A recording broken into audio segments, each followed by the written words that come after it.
السلام علیکم۔ آج بدھ ہے، جنوری کی 17 تاریخ۔ پاکستان میں اس وقت شام کے 7، بھارت میں 7:30 اور یہاں ہمارے اسٹوڈیوز کی گھڑیوں میں صبح کے 9 بج رہے ہیں۔ وائس آف امریکہ واشنگٹن کی اردو سروس سے میں ہوں خالد حمید، خبروں کے ایک بلیٹن کے ساتھ۔ پاکستان کی وزارت خارجہ نے بلوچستان کی سرحد کے اندر ایران کی جانب سے گزشتہ رات کیے جانے والے 2 ٹارگیٹڈ حملوں اور اپنی فضائی حدود کی خلاف ورزی کی سخت الفاظ میں مذمت کی ہے۔ پاکستانی وزارت خارجہ کے مطابق ان حملوں میں 2 بچے ہلاک اور 3 بچیاں زخمی ہوئی ہیں۔ پاکستانی محکمہ خارجہ نے کہا ہے کہ پاکستان کی خود مختاری کی یہ بلا اشتعال خلاف ورزی مکمل طور پر ناقابل قبول اور عالمی قوانین کی خلاف ورزی ہے، جس کے سنگین نتائج ہو سکتے ہیں۔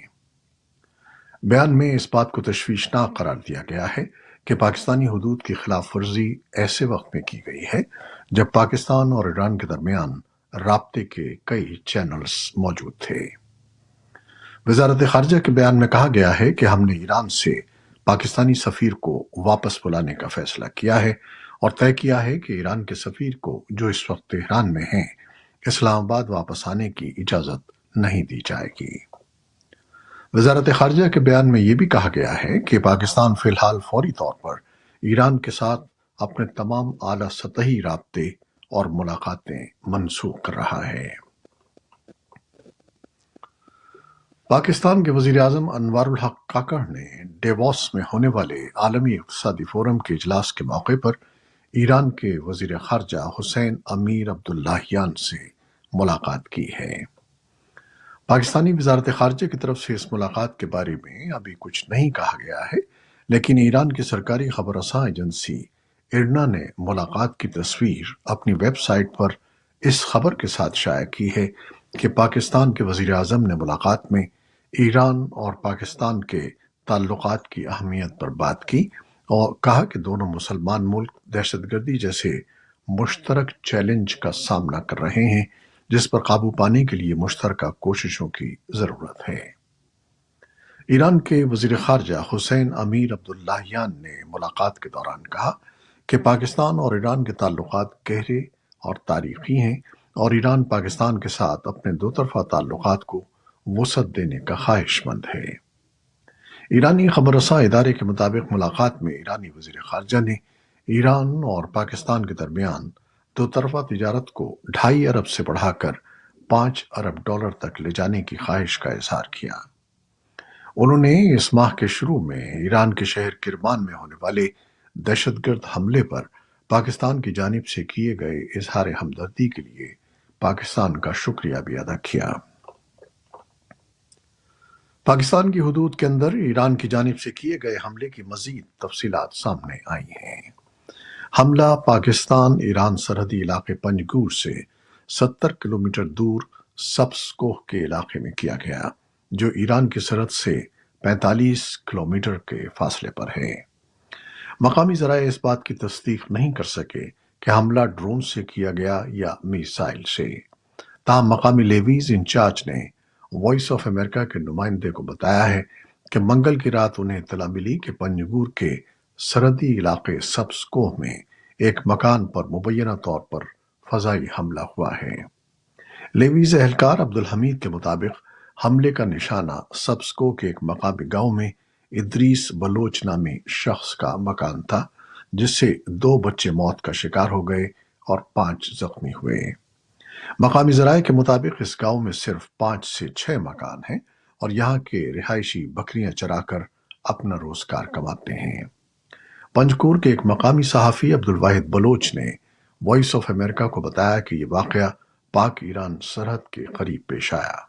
انہوں نے بتایا کہ ایران کی جانب سے دعویٰ کیا گیا ہے کہ کالعدم تنظیم جند اللہ کے ٹھکانے پر حملہ ہوا ہے، تاہم سبز کوہ میں عینی شاہدین نے بتایا کہ حملے میں عام لوگوں کے مکانات اور ایک مسجد کو نقصان پہنچا ہے۔ انہوں نے بتایا کہ زخمی ہونے والے 5 بچوں کو پنجگور کے ہسپتال میں طبی امداد دی جا رہی ہے۔ ہسپتال ذرائع کے مطابق زخمی بچوں کی حالت خطرے سے باہر ہے۔ ایران کی جانب سے دہشت گرد تنظیم جیش العدل کے مبینہ ٹھکانوں کو نشانہ بنانے پر پاکستان میں شدید رد عمل ظاہر کیا جا رہا ہے، جبکہ چین نے پاکستان اور ایران پر زور دیا ہے کہ وہ تحمل سے کام لیں۔ چینی وزارت خارجہ کے ترجمان ماو ننگ نے بدھ کو نیوز بریفنگ میں کہا کہ ہم فریقین سے تحمل کا مظاہرہ کرنے، کشیدگی میں اضافے کا باعث بننے والے اقدامات سے گریز کرنے اور امن و استحکام کو برقرار رکھنے کے لیے مل کر کام کرنے کا مطالبہ کرتے ہیں۔ انہوں نے کہا کہ ہم ایران اور پاکستان دونوں کو قریبی پڑوسی اور بڑے اسلامی ممالک سمجھتے ہیں۔ امریکی وزیر خارجہ اینٹنی بلنکن نے سوئٹزرلینڈ کے شہر ڈیووس میں جاری ورلڈ اکنامک فورم کے اجلاس سے خطاب کرتے ہوئے غزہ میں جاری تنازع کو انتہائی پریشان کن قرار دیا اور کہا کہ غزہ میں انسانوں کی تکلیف دیکھ کر ان کا دل ٹوٹ جاتا ہے۔ انہوں نے کہا کہ اس تنازع کے حل کے لیے ایک فلسطینی ریاست کی ضرورت ہے جو لوگوں کی خواہش کے مطابق ہو اور اسرائیل کے ساتھ مؤثر طریقے سے کام کر سکے۔ بلنکن نے ایران جوہری معاہدہ ختم کرنے کو ایک بڑی غلطی قرار دیا۔ ان کا کہنا تھا کہ جب تک ایران کے ساتھ معاہدہ تھا تب تک اس کا ایٹمی پروگرام ایک باکس میں تھا، لیکن معاہدہ ختم ہونے کے بعد صورتحال وہاں ہے جہاں اسے نہیں ہونا چاہیے تھا۔ امریکی قومی سلامتی کونسل کے ترجمان جان کربی نے کہا ہے کہ امریکہ حوثی باغیوں کے ٹھکانوں پر حملوں کے باوجود مشرق وسطیٰ میں کشیدگی کم کرنا چاہتا ہے۔ انہوں نے کہا کہ ہم چاہتے ہیں کہ تنازع نہ بڑھے اور کشیدگی کم کرنے کے لیے حالات سازگار ہوں۔ اے ایف پی کے مطابق انہوں نے کہا کہ ایران کے حمایت یافتہ باغیوں کے ساتھ تنازع کا انحصار ان پر ہے جن کی رائے ایران اور مشرق وسطیٰ کے ملکوں کے دارالحکومت پر اثر انداز ہو سکتی ہے۔ انہوں نے کہا کہ امریکہ کے نزدیک ایک راستہ یہ ہے کہ غزہ کی لڑائی کو کسی بڑے تنازع میں تبدیل ہونے سے روکا جائے۔ اس سے قبل انہوں نے وائٹ ہاؤس کی پریس بریفنگ کے دوران امید ظاہر کی کہ قطر کے ذریعے ہونے والی بات چیت اسرائیل اور حماس کے درمیان لڑائی میں جنگ بندی کے بدلے یرغمالیوں کی رہائی کے لیے ایک نئے معاہدے کا باعث بن سکتی ہے۔ انہوں نے صحافیوں کو بتایا کہ وہ جنگ بندی کے معاملے پر زیادہ کچھ نہیں کہنا چاہتے، لیکن انہیں امید ہے کہ اس کا نتیجہ نکلے گا۔ قطر اور فرانس کی مدد سے اسرائیل اور حماس کے ساتھ گزشتہ روز ہونے والے معاہدے کے بعد بدھ کو امدادی سامان کے ٹرک رفح بارڈر سے فلسطینی علاقے میں داخل ہوئے ہیں۔ گزشتہ روز ہونے والے معاہدے میں طے پایا تھا کہ غزہ میں حماس کی حراست میں موجود اسرائیلی یرغمالیوں کو درکار فوری ادویات پہنچائی جائیں اور بدلے میں انتہائی کمزور اور ضرورت مند فلسطینی شہریوں تک امداد پہنچائی جا سکے۔ دونوں ملکوں نے امید ظاہر کی تھی کہ امداد بدھ کو قطر سے مصر کے لیے روانہ ہوگی، جہاں سے اسے رفح کی سرحدی گزرگاہ کے ذریعے غزہ لے جایا جائے گا۔ اسرائیلی فوج نے کہا ہے کہ اس نے بدھ کی صبح اپنے زیر کنٹرول مغربی کنارے میں کیے جانے والے فضائی حملے میں ایک اعلیٰ فلسطینی عسکریت پسند کو مار ڈالا ہے۔ اسرائیلی فوج نے کہا کہ احمد عبداللہ ابو شلال گزشتہ ایک سال کے دوران متعدد دہشت گرد حملوں کا ذمہ دار تھا۔ فوج نے ایک ویڈیو لنک کے ساتھ ایک گاڑی پر حملہ کرتے ہوئے دکھایا ہے کہ احمد عبداللہ کو اس فضائی حملے میں نشانہ بنایا گیا۔ دوسری جانب فلسطینی ہلال احمر نے بدھ کے روز مغربی کنارے کے شہر تل کرم میں اسرائیلی حملے میں 4 افراد کو موت کی نیند سلا دیا۔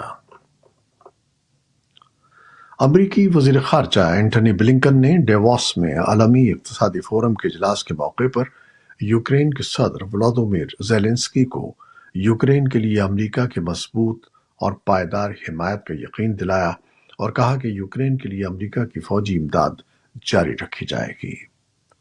یوکرین کے صدر ورلڈ اکنامک فورم کے اجلاس میں روس کے خلاف یوکرین کی جنگ میں مزید امداد حاصل کرنے کے لیے عالمی رہنماؤں سے ملاقاتیں کر رہے ہیں۔ ادھر یوکرین کی فوج نے کہا ہے کہ اس نے روس کی طرف سے گزشتہ رات کے حملوں میں فائر کیے گئے 20 ڈرونز میں سے 19 کو تباہ کر دیا، لیکن اوڈیشہ کی جنوبی بندرگاہ پر